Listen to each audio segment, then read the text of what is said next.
If I could summarize the last 4 or 5 years of my life, I would describe it like this. It's like I built this skyscraper, and then God came along and bulldozed it to the ground.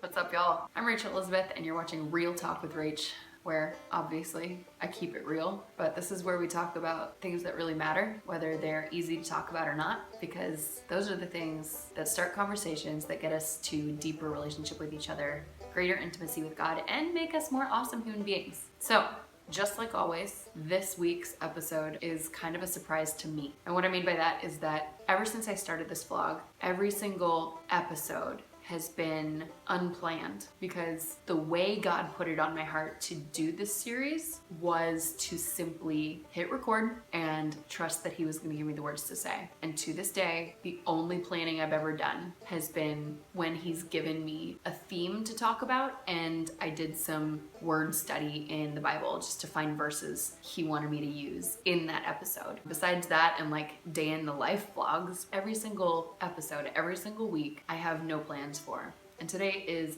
no different. But today's vlog ties into what I was thinking about right before I hit record. And what I was thinking about right before I hit record was kind of a reflection on the past year, because I just had a birthday. I'm sharing that with you because I think we all start to reflect on the past year when we turn another year older. We start to look forward to the next year and wonder what that's gonna hold. And on top of that, it's December. Christmas is a week away, and the new year is a week away from that. So I believe this is more than appropriate to talk about right now, because I think it's what's on most, if not all of our minds, right? Am I right? So, as I was reflecting on this year, I can honestly say that just like these vlogs, my year has been the most unplanned of my entire life. Y'all, I'm kind of a control freak. Lord is definitely sanctifying me there, changing me, but I love order. I love having a plan. I love knowing how it's gonna work out as far as the hours in the day are concerned. And I'm just a little bit OCD. I really like things in their place. Everything has a place, and it should go home in that place when it's not being used. Things like that. This year,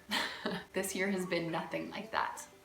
A couple years ago, God revealed a few things to me. One was that He would give me one of the desires of my heart, which is a husband, but He was gonna take me on an adventure first. Because I was frustrated that it hadn't happened yet, and I was just asking God, you know what? I don't know if I've ever given this to you. Do you even want me to have a husband, or is that just something that I want? Because I want my will to be God's will. I want to be in line with God. So as I'm asking God to align my will with His, and I'm asking if that's even a desire of His for me, He told me, yes, but I'm gonna take you on an adventure first. And that was right before my trip to Thailand. Those of you who know, I led a fitness retreat in Thailand that was absolutely phenomenal. That was last year in April of 2016. Fast forward to this year, and I'm still on that adventure with God. And I honestly wouldn't change it for anything, but I also can say I did not plan any of this. Last year, there were still some Rachel plans. This year, 0 Rachel plans. Not a one. The other thing that God told me a couple years ago was that if I would just give Him my calendar and my plans and exchange them for His, He had way better for me. Those aren't the exact words, but it was just a word I got, and I surrendered entirely, and I prayed one of those scary prayers that was just like, God, you can have everything. I don't want my plans, I want your plans for me. I don't want what I want your desire for me. It was right around the same time that I was learning and actually beginning to believe that God's idea of better was better than mine. And in last week's video, I talked about that in the idea of a donut versus broccoli. So go check that out. You can see that video right over here. But that second word about trading in my plans for His, that is a scary prayer. And it really requires an understanding that God is for you, not against you. I didn't fully believe that yet. So basically, as soon as I got back from Thailand, I had all of these plans that I still wanted to make happen. It was almost as if I had completely forgotten that I had prayed that I wanted to give God my plans, and I was surrendering everything to Him. But the thing is, even if we forget, He doesn't. This entire year, it's just been the wildest adventure I've ever been on. And you know what? There is nothing about the definition of adventure that says that it's gonna be safe, or that it's gonna always be fun all the time, or that it's gonna be super easy. In fact, adventure is kind of the opposite thing. Here's the definition of adventure. That is exactly what I've been going through this year, and it's been absolutely amazing. Like I said, I wouldn't trade it for anything, but for someone who loves planning, it has been extremely difficult. But it's been so good. You know why? Because it's allowed me to come to the places where I am 100% aware of my need for God to come through. I'm talking emotionally, physically, financially, every Ali, every single way I've needed him to come through. Very specifically, I asked God for a single word for 2017. He gave me the word reprieve. Reprieve is this idea of rest and refreshment. Like if you're working really hard, or you're under a lot of burden, pressure, oppression, that there would be this oasis, that there would be this provision and this space to just recover from all of that. And y'all, I had a bartending job the beginning of this year because the apartment I was in was far too expensive for what I could afford at the time, and I could not see how God was going to give me a year of reprieve when that was started in January. But just a month into the year, I had a new place to live for $600 less per month in a much more beautiful, spacious, peaceful place. And it was close to the beach. And just a month in that new place, I booked 2 major commercials. For those of you who don't know, I do sports modeling and acting, and there were 2 fitness commercials that came up a week apart that I was cast for, and I booked both of them. One of them was a Super Bowl commercial, and I'm gonna link that below for those of you who are interested in seeing that. It's pretty crazy. The point is, God used those commercials and what they pay to give me rest from work. I was able to quit the bartending job and pay off 3 credit cards. I won't go into details on that, but I will say that with my desire for purposeful work, it was extremely difficult to learn how to rest. And yet, God used that time to draw me closer to Him so that I would be prepared for everything that He was about to do. Fast forward to September this year, and y'all know God took me on this wild adventure of faith, and I called it Purposefully Homeless. You can actually check out this video over here and see how I got started on that adventure. And there's actually a bunch of other Instagram stories that I uploaded in a playlist that I can link below in the description box. That adventure was nothing but faith-driven. I had to rely on God. I had to rely on Him for where I was staying every night. I had to rely on Him for what I was eating, who I was meeting, where I was going, when I was going, and He was faithful the entire time to show up in every single one of those needs. Now, I could go into detail on how I knew that God was leading me, but essentially, there's a verse in the Bible where Jesus says, "My sheep hear my voice and they follow me." And it's this picture of relationship. And so without going into too much detail, I will say that because God allowed me to pursue a relationship with Him because of Jesus, I am able to discern or know when God is speaking to me and when He isn't. And of course that becomes easier with practice and deeper relationship with God, but that's what I'm here to share with you guys. So that said, when I came back to Los Angeles, God had made it very clear that I was coming back. And in my mind, I expected to have an apartment of my own, and yet I didn't. And as far as